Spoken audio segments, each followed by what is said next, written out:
जय हिंद। सब बढ़िया। बहुत दिन बाद राइट। कुछ दिनों से मैंने इस चैनल में वीडियो नहीं डाला था।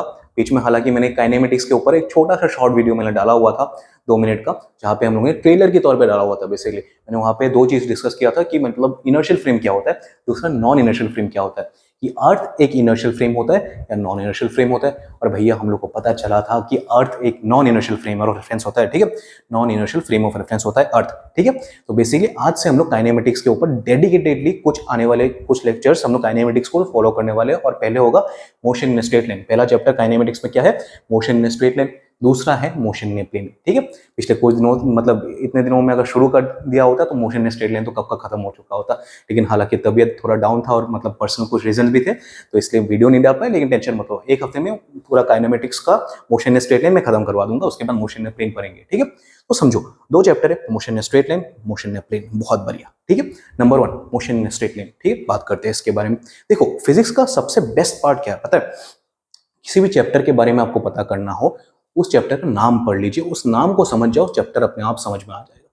मोशन इन स्ट्रेट लाइन, भैया नाम में चैप्टर में क्या है वो आधा से ज्यादा बता दिया गया है। ठीक है, आधे से ज्यादा चीजें आप नाम से पता कर सकते हो कि मोशन होने वाला है एक स्ट्रेट लाइन में। ठीक है, मोशन होने वाला है स्ट्रेट लाइन में। चलो इसको फील करो। ठीक है, मोशन यानी क्या, मोशन यानी मूवमेंट, कि टाइम के साथ आपका पोजीशन चेंज हो रहा है, टाइम के साथ वेलोसिटी चेंज हो रहा है, किसी भी तौर पे आप मूव कर रहे हो, एक जगह से दूसरी जगह पे आप मोशन में हो, मतलब चेंज कर रहे हो, एक जगह से दूसरी जगह पे आप मूव कर रहे हो तो आप मतलब मोशन में हो। ठीक है, जब भी ये मोशन या फिर जब भी ये मूवमेंट आप एक स्ट्रेट डायरेक्शन में कर रहे हो तो बेसिकली वही कहलाएगा मोशन में स्ट्रेट लाइन। ठीक है, मान लो चलो ठीक है, एग्जांपल ले लो कि आपके पिताजी डंडा लेके आपके पीछे भाग रहे हैं। ठीक है, बहुत बढ़िया। ठीक है, आपने 50 रुपए उनके जेब से निकालते हुए आपको पकड़ लिया। ठीक है, बहुत बढ़िया। ठीक है, पकड़ लिया तो वो आपके पीछे डंडा लेके भाग रहे और आपने क्या किया करा, आपने सीधा भागना चालू करा। ठीक है, तो समझो आपने क्या करा, सीधा भागना चालू करा कि मोशन हो रहा है आपके, पहले तो आप मोशन में हो, दूसरा किस डायरेक्शन में हो, सीधा स्ट्रेट डायरेक्शन में। समझ रहे हो, motion in straight line, best example. समझ गए, बहुत बढ़िया। अभी आप गाड़ी चला रहे हो, मान लो अगर आपके पास लाइसेंस है बहुत बढ़िया, चलाओ, नहीं है इलीगल है मत चलाओ। ठीक है, आपके लिए भी खतरा है, दूसरों के लिए भी खतरा है। तो समझो अगर आप गाड़ी चला रहे हो, सीधे गाड़ी चला रहे हो, सीधा लंबा रास्ता है, कोई टर्निंग नहीं है, कुछ नहीं है। ठीक है, तो बेसिकली आप मोशन में स्ट्रेट लाइन में हो। ठीक है, कोई सर्कुलर लूप नहीं है, समझ जाओ आप मोशन में स्ट्रेट लाइन में हो। समझ जाओ, ठीक है, मोशन हो रहा है एक स्ट्रेट लाइन में। बहुत बढ़िया। अभी जब भी हम लोग मोशन स्ट्रेट लाइन के बारे में बात करेंगे, वहां पे कोई ज्यादा टेंशन लेने की जरूरत नहीं है। ठीक है, वहां पे ना ही आपको वेक्टर्स वगैरह चाहिए होगा, ना ही कुछ चाहिए होगा। ठीक है, आपको बस डेरिवेटिव आना चाहिए, हो जाएगा काम। ठीक है, डेरिवेटिव हम आज के लेक्चर में खत्म कर देंगे, बहुत ईजी है। ठीक है, डरो मत कि डेरिवेटिव वगैरह क्या आ गया। ठीक है, समझो समझो, बने रहो लेक्चर में। ठीक है, और अगर आपको मोशन स्ट्रेट लाइन आता है, मोशन में प्लेन को आपको शुरू करना है, तो पहले वेक्टर्स को क्लियर करो। ठीक है, वेक्टर्स को मैंने ऑलरेडी क्लियर करवाया हुआ है, एक वेक्टर के ऊपर पूरा सीरीज है। ठीक है, उसको जाके देख सकते हो, डिस्क्रिप्शन में मैं लिंक दे दूंगा। और इस चैप्टर में भी आपको थोड़ा बहुत 1D 2D और 3D प्लेन के बारे में आपको थोड़ा जानना चाहिए। ठीक है, कार्टेशियन कोऑर्डिनेट क्या होता है उसके बारे में भी एक लेक्चर है पूरा का पूरा कोऑर्डिनेट सिस्टम के ऊपर, उसको भी जाके देख सकते हो अगर आप लोग चाहो तो। अगर आपको ना आता हो तो ठीक है, अगर आपको आता हो तो आप 2x में जाके देख सकते हो। अगर टाइम वेस्ट नहीं करने मत देखो। ठीक है, आज का लेक्चर आसान होने वाला है, अगर आपको पहले से पता है तो 1.5x करके देख लो, कोई ज्यादा टाइम वेस्ट मत करो। ठीक है, समझो। तो काइनेमेटिक्स का पहला चैप्टर मोशन स्ट्रेट लाइन शुरू करते हैं। चलो ठीक है, एक ही मिनट में मैं बस आता हूँ। और रेस्ट ऑब्जेक्ट क्या होता है और मोशन क्या होता है उसको अच्छे से समझ। चलो अभी समझते हैं कि मोशन इन स्ट्रेट लाइन में पहले हम लोग को प्रोसीड कैसे करना है। पहले हम लोग को समझना है रेस्ट क्या होता है और मोशन क्या होता है एक्चुअली। ठीक है, रेस्ट और मोशन क्या होता है एक ही सेकंड में समझ लेते हैं। भैया किसी भी एक ऑब्जेक्ट को आप रेस्ट में कब बोलोगे, कि कोई भी एक ऑब्जेक्ट रेस्ट में है मतलब उसमें कोई वेलोसिटी नहीं है, बेसिकली सिंपल है, और मूव नहीं कर रहा है, तो बेसिकली रेस्ट पे है, मतलब उसका वेलोसिटी चलो लिख देते हैं, वेलोसिटी मतलब कि v, नेक्स्ट टाइम से v लिखने वाला हो। ठीक है, v इक्वल टू 0। ठीक है, मीटर पर सेकंड, किलोमीटर पर second, doesn't matter, v equal to 0, मतलब उसका स्पीड या फिर वेलोसिटी कुछ भी कह लो वो 0 है, मतलब वो रुका हुआ है, वो स्थिर अवस्था पे है। ठीक है, वो स्थिर है, तो बेसिकली वो ऑब्जेक्ट रेस्ट पे है। बात क्लियर है, बहुत बढ़िया। ठीक है, और मोशन क्या है, उसमें कुछ एक वेलोसिटी होगा, सिंपल। ठीक, उसमें कुछ एक वेलोसिटी होगा, सर्टेन वेलोसिटी या फिर स्पीड कुछ भी कह लो। ठीक है, वेलोसिटी या फिर रफ्तार कुछ भी कह लो। ठीक है, रफ्तार। ठीक है, सर्टेन वेलोसिटी या रफ्तार होगा, कुछ भी कह लो। ठीक है, वेलोसिटी का मान लो कुछ एक वैल्यू दे दो, चलो ठीक है v1 लिख देते हैं। ठीक है, वेलोसिटी का कुछ भी एक वैल्यू दे दो, रैंडम वैल्यू आपके हिसाब से, बेसिकली वो मूव कर रहा होगा। ठीक है, सर्टेन वेलोसिटी होगा, उस वेलोसिटी के साथ मूव करेगा। वो वेलोसिटी आगे जाके चेंज हो सकता है, वो वेलोसिटी देखो आप गाड़ी चलाते हो, आप गाड़ी चलाते हो या फिर आप भागते हो, हमेशा कांस्टेंट वेलोसिटी से थोड़ी ना चलते हो, उसमें कुछ चेंज होता है ना। गाड़ी गड्ढा आ गया, आप गाड़ी को स्लो करोगे, हाईवे में हो गाड़ी को फास्ट करोगे, राइट। तो वेलोसिटी मतलब या फिर स्पीड चेंज हो सकता है, लेकिन उसमें कुछ एक वैल्यू होना चाहिए और जीरो नहीं होना चाहिए। जीरो पे होगा मतलब वो रेस्ट पे है, अगर उसमें कुछ वैल्यू है मतलब वो मोशन में। बात समझ में आ रहा है? बहुत बढ़िया। देखो ये जो मैंने कंसेप्ट समझाया है वो क्लास 9 के हिसाब से तो ठीक है, क्लास 9 के बच्चों के हिसाब से तो ठीक है। क्लास 11 के या फिर उसके हायर लेवल के बच्चों के लिए, मतलब हायर लेवल के स्टूडेंट्स के लिए, बच्चे तो नहीं है, हायर लेवल के स्टूडेंट्स के लिए ये थोड़ा मतलब रॉ कॉन्सेप्ट हो जाता है, कि मतलब थोड़ा बहुत हल्का कंसेप्ट हो जाता है। अभी इंट्रोड्यूस करते हैं एक बढ़िया कंसेप्ट, ठीक है। आप कब बोलोगे कि एक ऑब्जेक्ट रेस्ट पे है या फिर मोशन में है? अरे सर अभी तो आपने बोला है कोई भी एक ऑब्जेक्ट रुका हुआ होगा तो हम लोग बोलेंगे वो ऑब्जेक्ट रेस्ट पे है, कोई भी ऑब्जेक्ट मूव कर रहा होगा मतलब उसमें वेलोसिटी है, मतलब वो मोशन में है। उसको पता कैसे करोगे यार, उसको पता कैसे करोगे? मान लो, ठीक है, मान लो आपका एक दोस्त है, बस से ट्रेवल कर रहा है और आप रास्ते पे खड़े हुए हो, ठीक है, आप उसको बाय बाय कर रहे हो, वो बस से ट्रेवल कर रहा है, ठीक है। उसके हिसाब से क्या होगा? देखो आपके हिसाब से तो, देखो आपके पॉइंट ऑफ व्यू से आप खड़े हुए हो, मान लो इमेजिन करो खुद को, आप खड़े हुए हो स्टेशन, आप एक रेस्ट पे हो, आपका वेलोसिटी इक्वल टू 0 है, आप खड़े हुए, आपको लग रहा है ऐसा, ठीक है। वो मूव कर रहा है एक बस से और उसको आप बाय बाय कर रहे हो, ठीक है, उसको आप टाटा कर रहे हो, ठीक है। तो समझो आपके हिसाब से वो मूव कर रहा है, बात क्लियर है, उसमें एक सर्टेन वेलोसिटी है, वो जो मूव कर रहा है बस में, ठीक है। आपका जो दोस्त होगा उसके पास एक सर्टेन वेलोसिटी है v1 और आप यहां से देख रहे हो उसको, ठीक है, उसको टाटा कर रहे हो, ठीक है, समझे? तो v इक्वल टू 0 है, बहुत बढ़िया। ये आपका पॉइंट ऑफ व्यू है, ठीक है, ये आपका पॉइंट ऑफ व्यू है, या फिर साइंटिफिकली पॉइंट ऑफ व्यू नहीं बोलेंगे, फिजिक्स के टर्म्स में वो उसको बोलते हैं frame of reference. Frame of reference, बात को समझो, ठीक है। आपके फ्रेम ऑफ रेफरेंस से अगर मैं देखूं, या फिर आप जब जिस फ्रेम ऑफ रेफरेंस से देख रहे हो, तो उसके हिसाब से क्या है भैया, उसके हिसाब से आप रुके हुए हो, आपका दोस्त चल रहा है, बहुत बढ़िया। अगर आपके दोस्त के फ्रेम ऑफ रेफरेंस से या फिर आपके दोस्त के नजरिए से देखा जाए, आपका दोस्त रुका हुआ है, आप मूव कर रहे हो, ठीक है, आपका दोस्त आगे बढ़ रहा है, अनडाउटेडली आपका दोस्त आगे बढ़ रहा है, लेकिन वो जब बस में ट्रेवल कर रहा होगा, आपने खुद एक्सपीरियंस करा होगा कि आप जब गाड़ी में ट्रेवल कर रहे होते हो तो आपको ऐसा लग रहा है कि आप स्टेशनरी हो, आपके मतलब आपके आजू बाजू का जो दुनिया है बाहर वाला, वो पीछे जा रहा है, आप स्टेशनरी हो, आप स्टेशनरी हो, मतलब आप रेस्ट पे हो, बाकी का दुनिया पीछे पीछे छूट रहा है, राइट। वो आपको लगता है, बहुत बढ़िया। वैसे ही वो आपका जो दोस्त है जो बस में बैठा हुआ है, वो भी फील करेगा कि वो तो भैया बैठा हुआ है चुपचाप, ठीक है, वो तो बैठा हुआ है बस में, ठीक है, लेकिन आप पीछे की ओर मतलब पीछे छूट रहे हो, राइट, आप पीछे छूट जाओगे। बात समझ में आ रहा है? तो बेसिकली इसके हिसाब से क्या होने वाला है, इसके फ्रेम ऑफ रेफरेंस के हिसाब से, फ्रेम ऑफ रेफरेंस के हिसाब से, ये फ्रेम ऑफ रेफरेंस 1 के हिसाब से बेसिकली आपका वेलोसिटी 0 है, इसका एक सर्टेन वेलोसिटी है। इसके फ्रेम ऑफ रेफरेंस 2 दे देते हैं इसका नाम, इसका नंबर, ठीक है। ये इसका वेलोसिटी 0 है, आपके पास एक वेलोसिटी है जो इक्वल टू v1 होगा। बात समझ में आ रहा है कि इसका वेलोसिटी 0 है, इसको लग रहा है मैं तो चुपचाप बैठा हुआ हूं, मैं तो रेस्ट पे हूं, क्योंकि बस के अंदर कुछ नहीं मूवमेंट हो रहा है, बस वो जिस बस में बैठा है उसके अंदर कुछ मूव नहीं हो रहा है, क्योंकि वो यूनिफॉर्म वेलोसिटी चला जा रहा है, एक यूनिफॉर्म मोशन में है। वेलोसिटी उसको चेंज कहां पे नजर आया? बाहर की दुनिया में, बाहर की दुनिया में आप पे नजर आएगा कि आप पीछे छूट रहे हो, राइट। और किस वेलोसिटी से पीछे छूट जाओगे? जिस वेलोसिटी से वो बस आगे बढ़ रहा है, ठीक है, जिस वेलोसिटी से वो बस आगे बढ़ रहा है या फिर जिस तेजी से वो बस आगे बढ़ेगा उसी तेजी से आप पीछे छूट जाओगे। बात समझ में आ रहा है? बात समझ पा रहे हो? तो बेसिकली देखो ये सब रेस्ट या फिर मोशन, आप कुछ भी नहीं बोल सकते फिजिक्स के दुनिया में, ऐसा कुछ रेस्ट या फिर मोशन बोल के आप फिक्स नहीं कर सकते अनटिल एंड अनलेस आपको फ्रेम ऑफ रेफरेंस के बारे में बता दिया गया हो, ठीक है। फ्रेम ऑफ रेफरेंस के बारे में आपको अगर पता नहीं है तो रेस्ट या फिर मोशन का कोई मीनिंग नहीं बनता फिजिक्स के हिसाब से। क्या चल रहा है, क्या रुका हुआ है, आपको पता होना चाहिए फ्रेम ऑफ रेफरेंस के, वो फ्रेम ऑफ रेफरेंस के ऊपर डिपेंड करेगा बेसिकली। क्या एक ऑब्जेक्ट चल रहा है, क्या एक ऑब्जेक्ट मूव कर रहा है, क्या एक ऑब्जेक्ट मोशन में है, वो बेसिकली फ्रेम ऑफ रेफरेंस के ऊपर डिपेंड करेगा। बात समझ में आ रहा है? बहुत बढ़िया। देखो एक और एग्जांपल लेते हैं, फनी एग्जांपल हो सकते हैं फनी एग्जांपल हो सकता है और बेसिकली आप लोगों को समझ में आ जाएगा, फील करो इसको, ठीक है। आप गाड़ी चला रहे हो, बहुत बढ़िया, ठीक है, आप गाड़ी चला रहे हो, आपके आजू बाजू लोग देख रहे हैं आपको, ठीक है, आपके आजू बाजू लोग देख रहे हैं, आपको लग रहा है कि मैं भैया रुका हुआ, वो पूरी दुनिया मेरे पीछे चल रहा है, ठीक है, पूरी दुनिया पीछे जा रहा है लेकिन मैं रुका हुआ, मेरे हाथ में कुछ नहीं है, ठीक है, मेरे हाथ में कुछ नहीं है, पूरी दुनिया पीछे जा रहा है, पूरी दुनिया मतलब वेलोसिटी, पूरी दुनिया के पास वेलोसिटी है, आप रेस्ट पे हो, ठीक है, इस हिसाब से आप गाड़ी भगा रहे हो। चलो ठीक है, इसको और मॉडिफाई कर देते, ठीक है। चलो सलमान भाई है, सलमान भाई अपने, ठीक है, उनका ड्राइवर गाड़ी चला रहा है, बहुत बढ़िया। अभी उनको क्या लग रहा है भैया कि मैं तो भैया गाड़ी चला रहा हूँ, ठीक है, मैं गाड़ी चला रहा हूँ, बहुत बढ़िया, ठीक है, पूरी दुनिया पीछे चल रहा है या फिर पूरी दुनिया मूव कर रहा है, मैं रेस्ट पे हूँ, ठीक है, उनको ऐसा लग रहा है। तो इस हिसाब से वो रेस्ट पे है, तो रेस्ट पे रहते रहते अचानक से पूरी दुनिया मूव करते करते मतलब रास्ता खत्म हो गया, फुटपाथ आ गया, ठीक है, लेकिन वो रेस्ट पे है।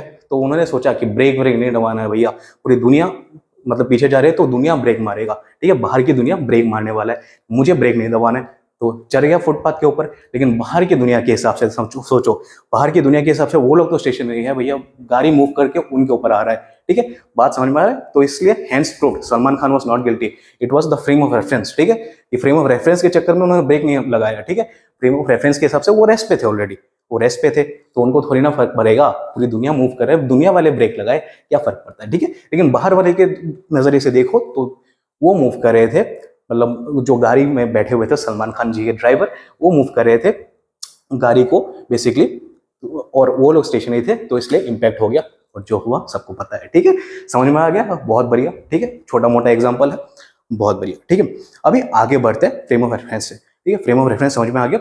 अभी फ्रेम ऑफ रेफरेंस दो टाइप के हो जाते हैं, एक होता है इनर्शियल फ्रेम, दूसरा होता है नॉन इनर्शियल फ्रेम, बात क्लियर है। इनर्शियल फ्रेम क्या होता है, मैंने पिछले लेक्चर में बोला है, जिस भी फ्रेम ऑफ रेफरेंस अगर रेस्ट पे हो, अगर कोई भी फ्रेम ऑफ रेफरेंस रेस्ट पे हो, तो उसको हम लोग बोलते हैं inertial frame of reference.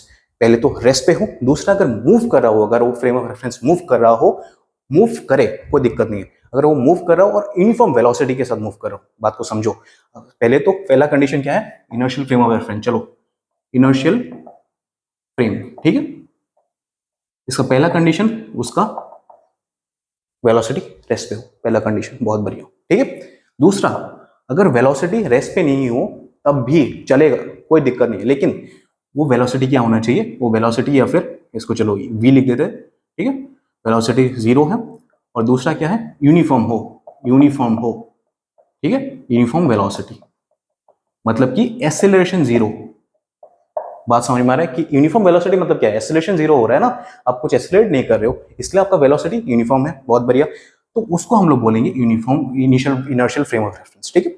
Inertial frame of reference में न्यूटन का फर्स्ट लॉ, जो न्यूटन का इनर्शियल लॉ हम लोग बोलते हैं कि न्यूटन्स लॉ ऑफ इनर्शिया, कि जिसके हिसाब से कि कोई भी ऑब्जेक्ट अगर रेस्ट पे हो तो वो रेस्ट पे रहेगा, कोई भी ऑब्जेक्ट अगर मूवमेंट पे है या फिर मोशन में हो तो मोशन में रहेगा, until and unless an external forces applied to you, class 9 में आप लोग पढ़ चुके हो, पता है आप लोगों को, ठीक है, वो वैलिड होता है। इनर्शियल फ्रेम में न्यूटन का पहला लॉ वैलिड होता है, ठीक है। और दूसरा क्या है, नॉन इनर्शियल फ्रेम, दूसरा जो फ्रेम ऑफ रेफरेंस होता है नॉन इनर्शियल फ्रेम, चलो यहां पे लिख देते हैं, ठीक है, नॉन इनर्शियल फ्रेम, बात को समझो, ठीक है। नॉन इनर्शियल फ्रेम क्या होता है भैया, समझो, उसमें पहले तो वो रेस्ट पे नहीं हो सकता, ठीक है, पहले वो रेस्ट पे नहीं होगा, velocity not equal to 0, velocity not equal to 0, और दूसरा है वो यूनिफॉर्म वेलोसिटी के साथ भी नहीं मूव करेगा, उसमें एक्सेलरेशन होगा, ठीक है, उसमें एक एक्सेलरेशन होगा, acceleration is also not equal to 0, पहले तो वो मूव कर रहा होगा, दूसरा उसमें कुछ एक्सेलरेशन होगा, बात समझ में आ रहा है, पहले तो मूव कर रहा होगा, दूसरा उसमें एक्सेलरेशन होगा, तो उसी फ्रेम ऑफ रेफरेंस को हम लोग बोलेंगे,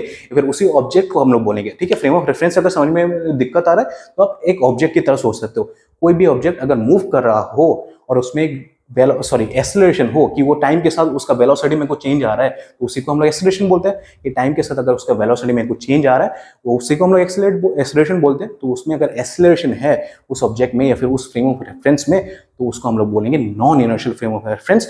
और पूरी ब्रह्मांड में, पूरे यूनिवर्स में non inertial frame of reference he exist करता है, इनर्शियल फ्रेम बोल के कुछ नहीं होता, ठीक है, समझ में आ रहा है, बात को समझो, और आगे कंटिन्यू करता हूं, ठीक है। तो बेसिकली हम लोग उसी को बोलेंगे non inertial frame of reference, ठीक है। और इस non inertial frame of reference में बात को समझो कि न्यूटन का जो फर्स्ट लॉ था वो वैलिड नहीं होता है। इनर्शियल फ्रेम ऑफ रेफरेंस में न्यूटन का फर्स्ट लॉ वैलिड होता है, क्योंकि न्यूटन का फर्स्ट लॉ क्या बोलता है भैया, उसका नाम में ही है भैया, समझो कि न्यूटन्स लॉ ऑफ इनर्शिया, कि कोई भी ऑब्जेक्ट अगर रेस्ट पे है तो रेस्ट पे रहेगा, कोई भी ऑब्जेक्ट अगर मूव कर रहा है तो मूव करता रहेगा, until and unless an external forces applied to it, कि कोई भी ऑब्जेक्ट रेस्ट पे है, मैं अगर इसको एक बाहर से फोर्स दे दूं ये मूव कर सकता है, ठीक है। कोई भी ऑब्जेक्ट अगर मूव कर रहा है, इसको जब तक मैं बाहर से एक फोर्स ना दूं ये मूव करता जाएगा, तो न्यूटन का पहला लॉ वही बोलता है, ठीक है। तो बेसिकली न्यूटन का पहला लॉ इस इनर्शियल फ्रेम में तो अप्लाई होता है, या फिर इस इनर्शियल मतलब फ्रेम ऑफ रेफरेंस के लिए तो एप्लीकेबल है, लेकिन non inertial frame of reference के लिए एप्लीकेबल नहीं है। ठीक है, न्यूटन बाबा वहां पे हाथ खड़ा कर देता है कि मेरे से कैलकुलेशन नहीं हो पाएगा, ठीक है, मेरे से ये इस टाइप का मैथ सॉल्व नहीं हो पाएगा। ठीक है, लेकिन इसलिए हम लोग क्या करते हैं, फॉर आवर कन्वीनियंस, और बात को समझो कि अर्थ एक non inertial frame of reference होता है। ठीक है, और क्यों होता है पिछले लेक्चर में ऑलरेडी बता चुका हूं, 2 मिनट का वीडियो है, जाके देख सकते हो, आई बटन में मिल जाएगा। ठीक है, समझ में आ रहा है? तो अर्थ एक non inertial frame of reference होता है, तो हर एक ऑब्जेक्ट जो अर्थ में है वो भी non inertial frame of reference होगा। ठीक है, पूरा ब्रह्मांड ही non inertial frame of reference में चल रहा है। ठीक है, पूरा ब्रह्मांड में रोटेशन है। देखो, हर एक ऑब्जेक्ट जो ब्रह्मांड में है वो स्टेशनरी नहीं है, उसमें कुछ रोटेशनल है। ठीक है, वो घूम रहा है अपने एक्सिस के अबाउट, या फिर किसी भी चीज के अराउंड वो ऑर्बिट कर रहा है। तो अगर वो ऑर्बिट कर रहा है या फिर वो रोटेशन में है, तो उसका वेलोसिटी में चेंज आएगा। समझो कि उसका वेलोसिटी में चेंज आएगा। वेलोसिटी में चेंज कैसा आएगा? देखो, रोटेशन कर रहा है मतलब उसका डायरेक्शन एनी टाइम चेंज हो रहा है, डायरेक्शन चेंज होगा मतलब वेलोसिटी में चेंज आएगा। क्योंकि वेलोसिटी क्या होता है भैया? मैग्नीट्यूड और डायरेक्शन। भैया डायरेक्शन में चेंज करोगे तो वेलोसिटी में चेंज आएगा, और वेलोसिटी में चेंज आएगा मतलब एक्सेलरेशन होगा। एक्सेलरेशन होगा मतलब क्या होगा? Non inertial frame of reference हो गया। बात समझ में आ रहा है? तो बेसिकली ये लेक्चर है, ठीक है, बहुत ज्यादा मैथमेटिकल में आज के लेक्चर में नहीं घुसने वाले।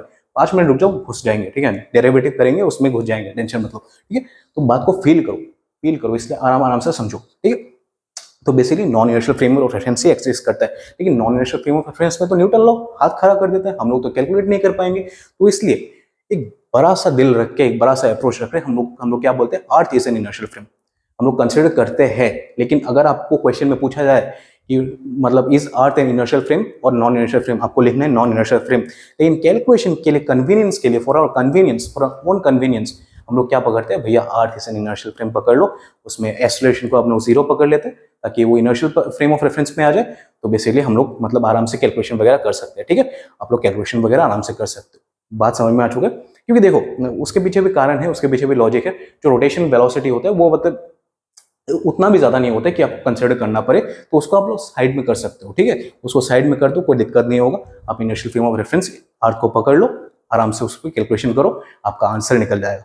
बात समझ में आ रहा है? आप आराम से हर एक कैलकुलेशन को कर सकते हो। इसलिए हम लोग अर्थ को एक इनर्शियल फ्रेम ऑफ रेफरेंस हम अपने कन्वीनियंस के लिए पकड़ते हैं। अगर आपको कहीं पे मिल जाए कि considering earth as inertial frame, तो कंफ्यूज नहीं होना है। अर्थ एक non inertial frame of reference ही है, लेकिन कंसिडर करने के लिए बोला है ताकि हम लोग के लिए कन्वीनियंट हो जाए। बात क्लियर है? बहुत बढ़िया। अभी आगे हम लोग समझेंगे कि डेरिवेटिव कब यूज करना है, और अलग अलग चीजें जैसे कि वेलोसिटी हो गया, एवरेज वेलोसिटी हो गया, और इंस्टेंटेनियस वेलोसिटी करके कुछ है, उसको भी समझेंगे। 1 सेकंड में इसको रब करता हूँ। कुछ ज्यादा कुछ नोट करने के लिए तो है नहीं, अगर कुछ नोट करना है तो नोट कर लो। चलो पॉज करो। चलो अभी हम लोग शुरू करेंगे कुछ सिंपल टर्म समझने से। ठीक है, कुछ सिंपल टर्म समझेंगे ताकि इस चैप्टर में आगे बढ़ने में हम लोग को मदद मिले। Distance, displacement, speed, velocity. अरे सर, क्लास 6 लेवल से हम लोग को पता है ये सब। डिस्टेंस, डिस्प्लेसमेंट, स्पीड, वेलोसिटी आप स्किप कर दीजिए। 1 सेकंड रुको, एक सवाल पूछने वाला हूं, जिसके बाद आप लोगों को खुद पता चल जाएगा कि कंसेप्ट कहाँ पे गड़बड़ है। ठीक है, अगर आप लोग आंसर कर पाते हो मतलब आपका कंसेप्ट बहुत ज्यादा क्लियर है, अगर आंसर नहीं कर पाते हो तो मतलब थोड़ा बहुत दिक्कत है, उसको क्लियर करो। डिस्टेंस क्या होता है भैया? डिस्टेंस होता है टोटल, मतलब टोटल आपने जितना ट्रेवल किया है, टोटल पाथ ट्रेवल्ड, उसी को हम लोग डिस्टेंस बोलेंगे। कि मान लो कि आपने पहले इस डायरेक्शन में भागा, फिर इस डायरेक्शन में भाग लिया, फिर इस डायरेक्शन में आपने भागा। ठीक है, बहुत बढ़िया। इसका था 2 मीटर, इसका था 3 मीटर, और इसका था मान लो 5 मीटर। बहुत बढ़िया। ठीक है, आपने यहां से शुरू किया था, यहाँ पे पहुंच गए, फिर यहाँ पे, तो डिस्टेंस कितना हो गया? 2 मीटर, 3 मीटर, 5 मीटर, 5 10 मीटर। ठीक है, 10 मीटर का डिस्टेंस आपने ट्रेवल कर लिया, कोई दिक्कत नहीं। और इसी क्वेश्चन में अगर मैं पूछूं आपने डिस्प्लेसमेंट कितना कवर कर लिया, आप बोलोगे सिंपल 0। ठीक है, 0 मीटर, या फिर 0 लिखो, कोई दिक्कत नहीं। ठीक है, क्योंकि देखो डिस्प्लेसमेंट क्या होता है भैया? शॉर्टेस्ट डिस्टेंस ट्रेवल या फिर शॉर्टेस्ट पाथ ट्रेवल। भैया यहाँ पे शॉर्टेस्ट क्या होगा? इसीलिए इस पॉइंट से आप घूम घाम के उसी पॉइंट में आ रहे हो, तो बेसिकली आपने कितना डिस्प्लेसमेंट कवर किया है? आपका डिस्प्लेसमेंट कितना हो गया? 0। बेसिकली देखो, अगर किसी को डिस्प्लेसमेंट में अभी कंफ्यूजन है स्कूल लेवल में, अगर उन्होंने पढ़ाई नहीं किया, अगर आपने नहीं पढ़ा है तो समझो। ठीक है, डिस्प्लेसमेंट यानी देखो, ये मेरे पास ये डस्टर है, मैंने इसको हटा के यहाँ पे रखा, इसको हटा के मैंने यहाँ पे रख दिया, तो बेसिकली मैंने इसको एक जगह से दूसरी जगह पे डिस्प्लेस किया है। ठीक है, अगर मैंने पूरी दुनिया में ये डस्टर को लेके गया, पूरी दुनिया घुमा और उसी पॉइंट में रखा है, उसी पॉइंट में वापस आके रख दिया, तो बेसिकली क्या मैंने उस डस्टर के ऊपर कोई डिस्प्लेसमेंट किया है या फिर डस्टर को अपनी जगह से हिलाया है? नहीं चेंज किया। उसका मतलब उसका पोजीशन, जो ओरिजिनल पोजीशन था, उसमें कोई चेंज नहीं आया। जहां से मैंने शुरू किया था वहीं पे आके रखा, तो डिस्प्लेसमेंट नहीं हुआ भैया। उस डस्टर को मैंने कुछ डिस्प्लेस ही नहीं किया, उस डस्टर का जो ओरिजिनल पोजीशन था उस वहीं पे मैंने रखा, तो बेसिकली क्या हो गया भैया? उसका डिस्प्लेसमेंट हो गया 0। समझो? ठीक है, तो शॉर्टेस्ट डिस्टेंस जो ट्रेवल होता है तो उसको हम लोग बोलते हैं डिस्प्लेसमेंट। ठीक है, चलो ठीक है, और एक समझो, ऐसे करके आपने ट्रेवल कर लिया तो ये हो गया 5 मीटर डिस्टेंस। और आपको क्या करना है, इस पॉइंट में जाना है तो आप क्या करोगे, इसी पॉइंट से आप स्ट्रेट भाग जाओ। ठीक है, आपने ऊबर खाबर रास्ते के जो है आपने शॉर्टकट में लगाया, दिमाग लगाया, आप पहाड़ तोड़ दो। ठीक है, सीधा डायरेक्शन में जाना है। ठीक है, आप जहाँ पे ये 5 मीटर का डायरेक्शन था उसको आपने बना दिया 2 मीटर। 2 मीटर तो चलो ये देखने में नहीं लग रहा, चलो मान लो ये 4 मीटर। ठीक, क्योंकि स्ट्रेट लाइन में ट्रेवल करो और straight line is the shortest line. बात समझ में आ रहा है? मैथ्स में आपने प्रूव करा होगा स्कूल लेवल में कि prove that straight line is always the shortest line. ठीक है, आपने प्रूव करा होगा। बात समझो, इसको मैंने क्यों करा है, एक सवाल पूछते हैं आपको समझ में आ जाएगा। ठीक है, एक ग्राफ में देता हूं, चलो ठीक है, एक ग्राफ में ड्रॉ करता हूं। ये है टाइम एक्सिस, टाइम चलो लिख देते हैं, टाइम है, और इस तरफ है डिस्टेंस, इस तरफ है डिस्टेंस। ठीक है, बहुत बढ़िया। अभी शुरू करो, ये है ओरिजिन आपका। ठीक है, ये बेसिकली यहाँ पे आके मिडल। तो आपको बताना है कि मैंने जो ग्राफ ड्रॉ करा है ये डिस्टेंस और टाइम के लिए, कि ये ग्राफ सही है, एक ग्राफ जस्टिफाइड है, अगर सही है क्यों है, अगर गलत है क्यों है। आप 1 मिनट के अंदर अपनी कॉपी में इस ग्राफ को ड्रॉ कर सकते हो, या फिर अपने मन में सोचो कि यह ग्राफ सही है या गलत है। ठीक है, इस तरफ डिस्प्लेसमेंट हो रहा है, सॉरी इस तरफ डिस्टेंस हो रहा है और इस तरफ में टाइम बढ़ रहा है, इस तरफ डिस्टेंस बढ़ रहा है, इस तरफ टाइम बढ़ रहा है। ग्राफ कैसे देखते हैं पता है ना? चलो ठीक है, टाइम के साथ देखो, ये टाइम बढ़ रहा है, डिस्टेंस बढ़ रहा है, टाइम बढ़ रहा है, डिस्टेंस घट रहा है। ठीक है, टाइम बढ़ रहा है, डिस्टेंस एक टाइम के बाद एकदम पीक में चला गया। देखो टाइम के साथ डिस्टेंस बढ़ रहा है। ठीक है, और टाइम जैसे बढ़ रहा है धीरे धीरे ये डिस्टेंस फिर से घट रहा है। ठीक है, तो आपको बताना है कि डिस्टेंस टाइम ग्राफ जो मैंने ड्रॉ करा हुआ है कि ग्राफ सही है या गलत है। सोचो 1 सेकंड के लिए, अगर आपको ट्राई करना है तो कॉपी में ड्रॉ करके ट्राई कर सकते हो। ट्राई कर लिया, पॉज कर लिया, चलो ठीक है। अभी समझो, अगर आपने सही उत्तर दिया होगा तो आपका कंसेप्ट क्लियर होगा, अगर आपने गलत उत्तर दिया होगा तो थोड़ा सोचने की जरूरत है। ठीक है, समझो ये बहुत ही इजी था। देखो टाइम के साथ डिस्टेंस बढ़ सकता है, लेकिन टाइम के साथ क्या डिस्टेंस घट सकता है?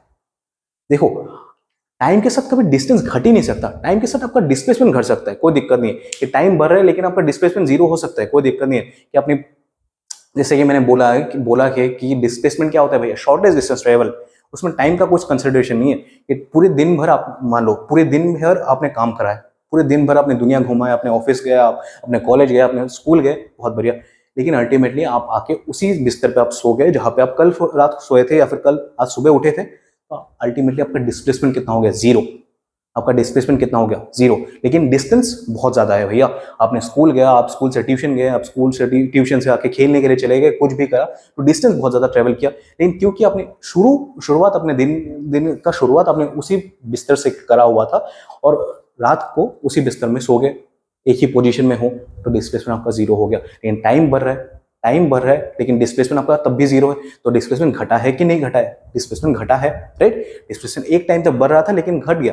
अल्टीमेटली जैसे आप उस पोजीशन में आ चुके हो जहां से आपने पूरा दिन का शुरुआत करा था, तो आपका डिस्प्लेसमेंट हो गया 0। तो टाइम तो बढ़ गया, टाइम तो चलो 12 घंटा, 13 घंटा, 24 घंटा जो भी हो गया, टाइम बढ़ गया। कि आप सुबह को उठे थे, फिर 12 घंटे बाद फिर से सो गए, 12-13 घंटे बाद, ठीक है। तो बेसिकली टाइम बढ़ रहा है, लेकिन आपका डिस्प्लेसमेंट या फिर जो डिस्प्लेसमेंट आपका हो गया 0। लेकिन क्या डिस्टेंस 0 हुआ? डिस्टेंस तो 0 नहीं हुआ ना। आपने पूरे दिन भर जितना भी ट्रेवल किया, देखो डिस्टेंस क्या होता है भैया, टोटल पाथ ट्रेवल।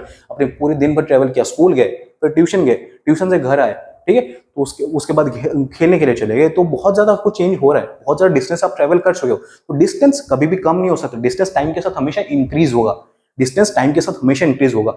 जिसे फील कर पा रहे हो, राइट। कि आप स्कूल गए, फिर आप ट्यूशन गए, फिर आप घर पे आ गए, तो सोचो डिस्टेंस बढ़ रहा है विद टाइम, डिस्टेंस घट ही नहीं रहा है। आप सोचो, और डिस्प्लेसमेंट क्या हो रहा है? डिस्प्लेसमेंट सुबह आप घर से निकले, स्कूल गए, फिर आप ट्यूशन गए, फिर आप घर वापस आए, डिस्प्लेसमेंट 0। टाइम के साथ डिस्प्लेसमेंट घट सकता है, लेकिन टाइम के साथ डिस्टेंस कभी नहीं घट सकता, टाइम के साथ डिस्टेंस हमेशा बढ़ेगा।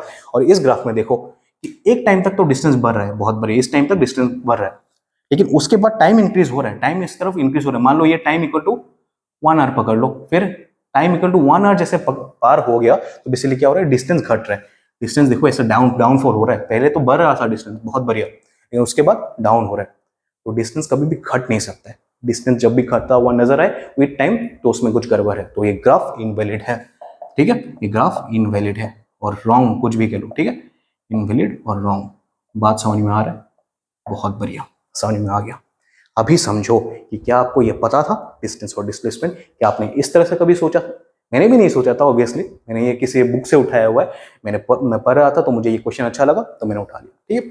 हालांकि ये डिस्टेंस टाइम ग्राफ से क्वेश्चन था तो मैंने इसको थोड़ा मैनिपुलेट करके इस फॉर्म में लेके आ गया। तो अगर आपको डिस्टेंस टाइम ग्राफ नहीं पता है तो आने वाले कुछ लेक्चर में हम लोग कवर अप करने वाले, लेकिन ये कुछ कॉम्प्लिकेटेड नहीं था, सिंपल लॉजिक था, ठीक है। आपको समझ में आ जाना चाहिए, उम्मीद है समझ में आ चुका होगा, ठीक है, कि विद टाइम डिस्टेंस बढ़ सकता है, विद टाइम डिस्टेंस घट नहीं सकता, लेकिन displacement is independent of time. With time displacement बढ़ सकता है, विद टाइम डिस्प्लेसमेंट घट सकता है, कोई दिक्कत नहीं। इसी तरह वेलोसिटी पे एक क्वेश्चन मारेंगे, लेकिन उससे पहले स्पीड और वेलोसिटी के बीच में डिफरेंस। स्पीड स्केलर क्वांटिटी होता है, वेलोसिटी वेक्टर क्वांटिटी होता है, ठीक है। बात समझ में आ रहा है, बहुत बढ़िया, ठीक है। और चलो डिस्टेंस और डिस्प्लेसमेंट का बताओ यूनिट क्या होता है, डायमेंशनल फॉर्मूला मैंने पढ़ाया था। डिस्टेंस यानी लेंथ या फिर मीटर, डिस्टेंस का पहले ऐसा यूनिट क्या होता है भैया, ऐसा यूनिट होता है मीटर, मीटर है मतलब लेंथ है, तो हम लोग डायमेंशन एनालिसिस में एल लिखेंगे ऐसे। बात समझ में आ रहा है, इस तरह से हम लोग डायमेंशन एनालिसिस, जैसे कि मैंने बोला था, हर एक चैप्टर में हम लोग रिवाइज करते जाएंगे, ठीक है। और वेलोसिटी का क्या होगा भैया, m0 l t⁻⁻1, क्योंकि ऐसा यूनिट क्या होता है भैया, मीटर पर सेकेंड, मीटर यानी लेंथ, पर सेकेंड यानी t इनवर्स। बात समझ में आ रहा है, m0 यानी हम लोग स्टैंडर्ड के हिसाब से लिखते हैं, m0 नहीं लिख रहे तब भी गलत नहीं होगा। बात समझ में आ गया, बहुत बढ़िया। चलो स्पीड फिर से मैं बता रहा हूँ, स्पीड क्या होता है, एक स्केलर क्वांटिटी होता है, वेक्टर क्या होता है, एक सॉरी वेलोसिटी क्या होता है, एक वेक्टर क्वांटिटी होता है, ठीक है। एक ग्राफ ड्रॉ करते हैं, आप बताना कि स्पीड के लिए, चलो हाँ चलो ठीक है, इसको ऐसे ड्रॉ कर देते हैं, आपको समझने के लिए आसानी होगा। तो ये हो गया आपका स्पीड एक्सिस, स्पीड है, ठीक है, और ये है आपका टाइम। समझ में आ रहा है, ये टाइम है और ये स्पीड है ऊपर की ओर। चलो बताओ ये ग्राफ सही है कि नहीं, समझो, एक सेकेंड के लिए, 1 मिनट के लिए ट्राई करो, अगर नहीं समझ में आता है मतलब पॉज करो, समझो, अगर नहीं समझ में आता है तो कंटिन्यू करो। चलो ठीक, पॉज करो, चलो शुरू करें।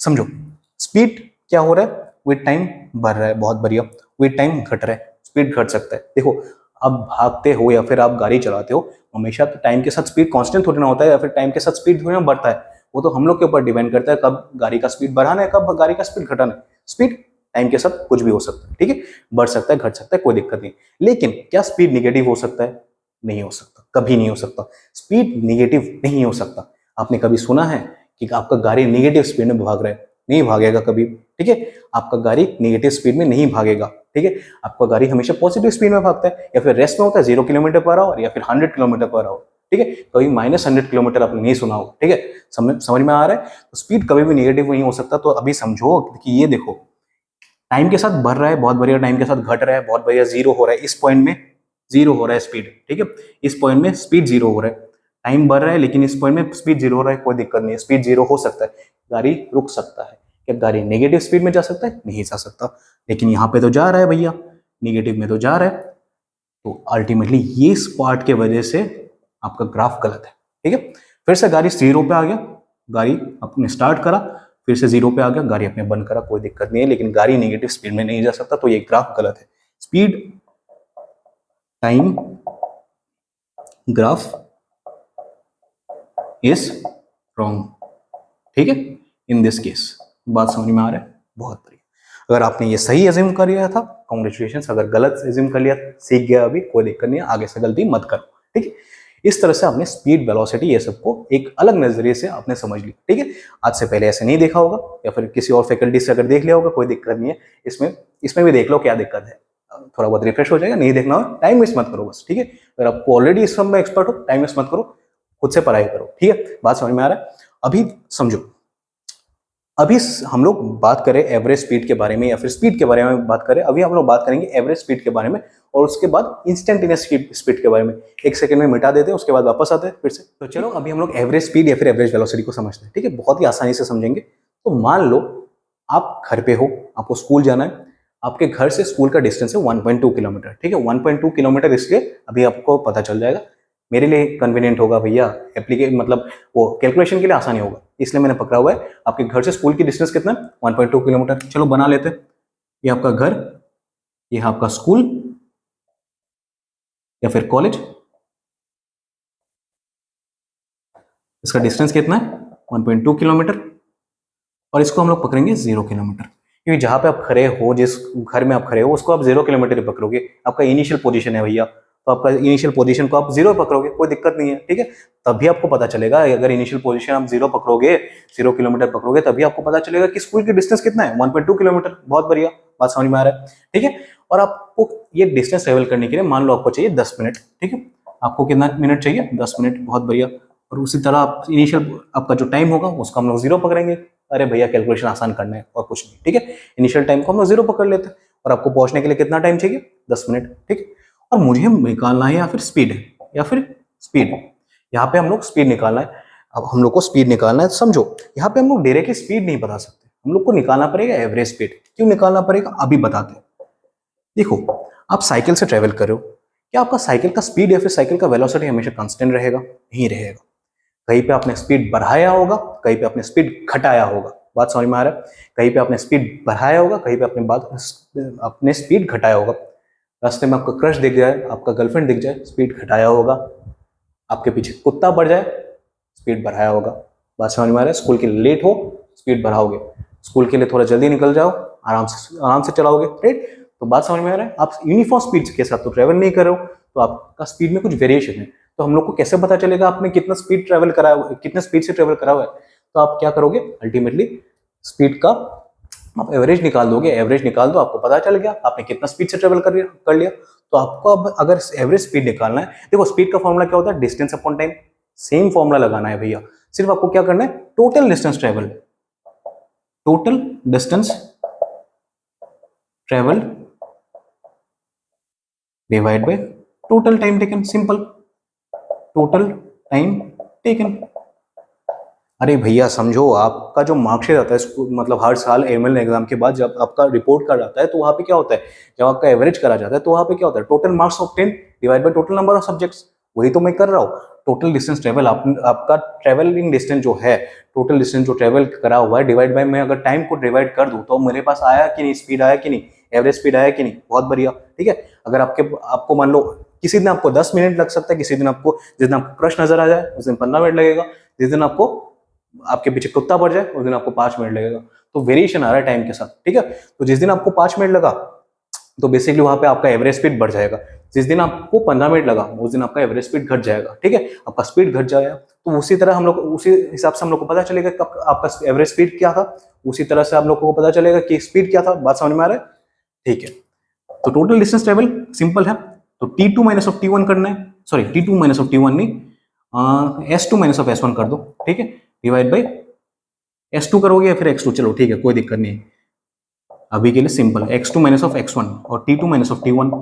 अरे भैया ये देखो, टोटल डिस्टेंस ट्रेवल करने के लिए मुझे क्या, टोटल डिस्टेंस ट्रेवल अगर मुझे निकालना है तो सिंपल है, फाइनल जो मेरा डिस्टेंस था और जो इनिशियल डिस्टेंस था उससे माइनस कर दो, फाइनल डिस्टेंस को इनिशियल डिस्टेंस से माइनस कर दो, सिंपल है। अरे भैया 1.2 किलोमीटर को मुझे अगर 0 किलोमीटर से माइनस करना है और टाइम के साथ भी सेम करना है कि फाइनल जो टाइम था 10 मिनट था और जो इनिशियल टाइम था 0 मिनट था, हमेशा 0 मिनट नहीं हो सकता। मैंने यहाँ पे कैलकुलेशन इजी करने के लिए रखा हुआ है, आपको क्वेश्चन में मेंशन क्या करा होगा कि आपने इतने टाइम पे शुरू करा हुआ है और उस टाइम पे आप पहुंच चुके हो, ठीक है। तो उस हिसाब से आप माइनस कर सकते हो, लेकिन इसका मतलब है आपका फाइनल टाइम T2 और ये मतलब है आपका T1, simple, final initial time, ठीक है। बात समझ में आ रहा है? बहुत बढ़िया सर, समझ में तो आ रहा है। तो सिंपल है, 1.2 kilometre minus 0 kilometre equal to 1.2 kilometre और 10 minute minus 0 minute equal to 10 minute, simple है। अभी समझ में आ जाएगा कि मैंने ये 1.2 किलोमीटर ही क्यों पकड़ा हुआ है। अभी 1.2 किलोमीटर इक्वल टू 1200 मीटर, बहुत बढ़िया, और 10 मिनट इक्वल टू 600 सेकेंड, ठीक है। तो बेसिकली 600 मतलब 1200 divide by 600 equal to 2 metre per second. तो आपका एवरेज जो स्पीड था, वो बहुत ही कम था, 2 metre per second, 2 metre per second था, ठीक है। एवरेज जो स्पीड था वो कितना था, 2 मीटर पर सेकेंड। तो बेसिकली आज तो आपको अपना क्रश नजर आ गया, ठीक है। आज आपको क्रश नजर आ गया, इसलिए आपका स्पीड बहुत ज्यादा कम था, 2 मीटर पर सेकेंड। बात समझ में आ चुका है, ठीक है। एवरेज स्पीड को हम लोग कैसे लिखते हैं, total distance travel divide by total मतलब टाइम टेकन, ठीक है, या फिर मतलब final distance minus of initial distance of divide by final time divide minus of initial time, लिख सकते हो, ठीक है। और इसी को आप ऐसे भी लिख सकते हो, delta x divide by delta T, इसको हम लोग बोलते हैं डेल्टा, ठीक है। ये जो मैंने ट्राइंगल सिंबल करके रखा हुआ है इसको हम लोग बोलते हैं डेल्टा, ठीक है। इस डेल्टा का बेसिकली कुछ फंक्शन नहीं है, और डेल्टा क्या कहलाता है भैया, शॉर्टकट फॉर्म में चेंज को समझाने के लिए, ठीक है। ये बेसिकली क्या कर रहे हैं, x2 माइनस ऑफ x1, ये बेसिकली क्या है भैया, चेंज है। आप जहाँ से शुरू करा था, आपने जहाँ पे पहुंच गए, वो बेसिकली क्या है, चेंज है। जहाँ पे आपने पहुंचा है और जहाँ से आपने शुरू किया था, दोनों को माइनस कर दो, बेसिकली आपको क्या देगा, basically change in distance. Change in distance और टाइम के साथ भी, जिस टाइम पे आप पहुंच चुके हो 10 मिनट, और जहाँ से आपने शुरू किया था 0 मिनट, तो बेसिकली दोनों को माइनस करो, तो बेसिकली क्या हो रहा है, change in time. Change in time दे रहा है, तो उसी को अगर मुझे शॉर्टकट में लिखना है तो डेल्टा टी मतलब डेल्टा टी हो गया टाइम के लिए और डेल्टा एक्स हो गया डिस्टेंस के लिए, ठीक है। डेल्टा टी हो गया टाइम के लिए, डेल्टा एक्स हो गया डिस्टेंस के लिए। बात समझ में आ रहा है? कभी भी अगर आपके पास ऐसा दिया गया है डेल्टा एक्स, तो मतलब समझ जाओ कि वो चेंज के बारे में बात कर रहे हैं, ठीक है। आपके पास 2 डिस्टेंस दिया जाएगा, आपको बस माइनस करना है, कोई दिक्कत नहीं है। Final minus of initial, final minus of initial, simple formula है डेल्टा का, ठीक है। बात समझ में आ रहा है? डेल्टा मतलब होता है चेंज, डेल्टा मतलब होता है चेंज, बात को समझो, ठीक है। तो एवरेज वेलोसिटी हम लोग किस तरह से निकालते हैं, और आने वाले लेक्चर में हम लोग इंस्टेंटेनियस स्पीड के बारे में बात करेंगे। अभी मेरा गला बैठा जा रहा है, ठीक है, फिर से कुछ प्रॉब्लम, मतलब अभी रिकवर हुआ, तो इंस्टेंटेनियस स्पीड के बारे में बात करेंगे, टेंशन मत लो, खत्म हो जाएगा, ठीक है।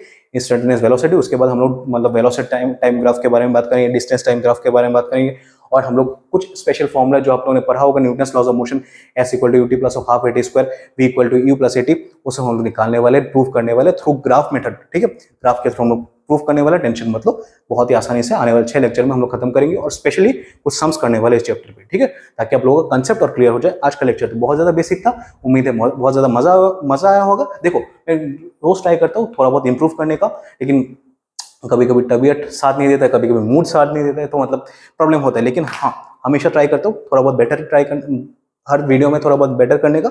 अगर आप लोगों को कुछ भी फॉल्ट नजर आ रहा है, कुछ भी आप लोगों को अच्छा नहीं लग रहा है, या फिर कुछ भी आप लोगों को समझ में नहीं आ रहा है, तो आप हमेशा कमेंट सेक्शन में लिखो, कोई दिक्कत नहीं, ठीक है। अगर मैं ज्यादा स्पीड में पढ़ा, कमेंट सेक्शन में लिखो, थोड़ा स्लो पढ़ा रहा हूँ, कमेंट सेक्शन में लिखो, आपको क्या पसंद नहीं आ रहा है कमेंट सेक्शन में लिखो, कुछ पसंद आ रहा है तो उसको भी लिख सकते हैं, कोई दिक्कत नहीं है, ठीक है।